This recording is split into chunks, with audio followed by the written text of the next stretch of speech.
APK organics கம்பெனிலேருந்து வாங்கி கொடுத்துருந்தாரு. இந்த FR77 மருந்தை வந்து இப்போ நான் ஒரு 7 மாதமாக யூஸ் பண்ணிகிட்ருக்கேன். இந்த மருந்து அடிக்கிறதுக்கு முன்னாடி பூ மொத்தம் ஈல்டே இல்லாமல் இருந்துச்சு.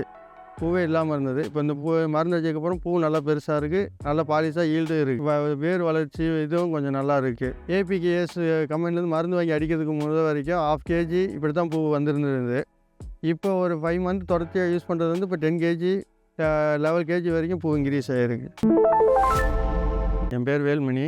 நான் கீழப்பட்டி கிராமம், உசிலம்பட்டி தாலுகா, மதுரை மாவட்டத்தில் பேசுகிறேன். இங்கே அதிகமாக செம்மங்கி, மல்லி, இது கலர் பிச்சி, கலர் காக்கட்டான் தான் அதிகமாக பண்ணுவாங்க. இதில் எனக்கு 3 ஏக்கர் இடம் இருக்குது. இதில் வந்துட்டு 1 ஏக்கரில் செம்மங்கி வச்சுருக்கேன், ஒரு 20 சென்ட் காக்கட்டா வச்சுருக்கேன். 7 மாதம் ஆகுது. காக்கட்டா வச்சு 1 வருஷம் ஆகுது. செம்மங்கி இப்போ வச்சு நம்மளுக்கு 3-4 மாதத்தில் பூ வந்துடும். 5 வருஷம் வரைக்கும் நம்மளுக்கு பராமரிப்பு கரெக்டாக பண்ணால் 5 வருஷம் வரைக்கும் பூ எடுக்கும். ஏபிகே ஆர்கானிக்ஸ் கம்பெனிலேருந்து வாங்கி கொடுத்துருந்தாரு. அப்பா பேர் ராஜேந்திரன். அவர் வந்து ஃபோன் பண்ணி ஆர்டர் பண்ணி வாங்கி கொடுத்துருந்தாரு. இந்த மருந்து அடிக்கிறதுக்கு முன்னாடி பூ மொத்தம் ஈல்டே இல்லாமல் இருந்துச்சு, பூவே இல்லாமல் இருந்தது. இப்போ இந்த மருந்து அடிச்சதுக்கப்புறம் பூ நல்லா பெருசாக இருக்குது, நல்லா பாலிஷாக ஈல்டு இருக்குது. இந்த FR77 மருந்தை வந்து இப்போ நான் ஒரு 7 மாதமாக யூஸ் பண்ணிகிட்ருக்கேன். டேங்குக்கு 200 ml கலந்து அடிக்கிறேன். காலையில் ஒரு 7-8 மணிக்கெல்லாம் மருந்து அடிச்சிடுவேன். அடித்ததுக்கப்புறம் இப்போ பூ ஈல்டு நல்லா இருக்குது, வேர் வளர்ச்சி இதுவும் கொஞ்சம் நல்லா இருக்குது. அபிமன்யை வாங்கி வேர் வளர்ச்சிக்காக செம்மங்கிக்கும் காக்கட்டா வச்சுருக்கேன், காக்கட்டானுக்கும் கொடுத்துருக்கேன். நீர்ப்பாசன முறையில் கொடுக்கறதுனால இது வேர் வளர்ச்சி கொஞ்சம் நல்லா இருக்குது. ஏபிகேஎஸ் கம்பெனிலேருந்து மருந்து வாங்கி அடிக்கிறதுக்கு முதல் வரைக்கும் 1/2 kg இப்படி தான் பூ வந்திருந்தது.